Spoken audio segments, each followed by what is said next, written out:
இப்பொழுது புதிய தொழிலாளிகள் முன்னாள் 2003 பிறகு சேர்ந்த தொழிலாளிகளுக்கு ஓய்வூதியம் கிடைப்பதற்கான அத்தனை வாய்ப்புகளும் உருவாக்கி இருக்கிறது.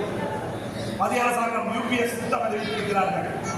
தமிழ்நாடு கவர்மெண்டால் யூபிஎஸ்க்கு போக முடியாது, என்பிஎஸ்க்கு போக முடியாது. ஏனென்றால் யூபிஎஸ்க்கு போக வேண்டும் என்றால் 18% கான்ட்ரிபியூஷன் கொடுக்கணும். என்பிஎஸ்க்கு போக வேண்டும் என்றால் 14% கான்ட்ரிபியூஷன் கொடுக்க வேண்டும்.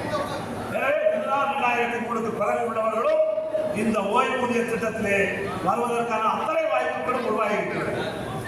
எனவே இந்த வாய்ப்புகளை எல்லாம் பயன்படுத்திக் கொண்டு பணியிலே இருக்கக்கூடிய தொழிலாளர்கள், ஓய்வு பெற்ற தொழிலாளர்கள் அனைவரும் ஒன்றுமில்லை 2 லட்சம் பேர் இருக்கலாம். இந்த 2 லட்சம் பேரும் 2 லட்சம் பேர் வேண்டாம், 2 லட்சம் பேரிலே 1 லட்சம் பேர், 1 லட்சம் பேர் மட்டுமல்ல 50,000 பேர் ஒன்றாக ரோட்டுக்கு வந்தால் இந்த பிரச்சனைகள் எல்லாம் தீர்வு. எனவே அப்படிப்பட்ட ஒன்றுபட்ட போராட்டத்திற்கு எல்லோரும் வர வேண்டும். சிஐடி அதற்கான முயற்சிகளை தொடர்ந்து மேற்கொள்ளும்.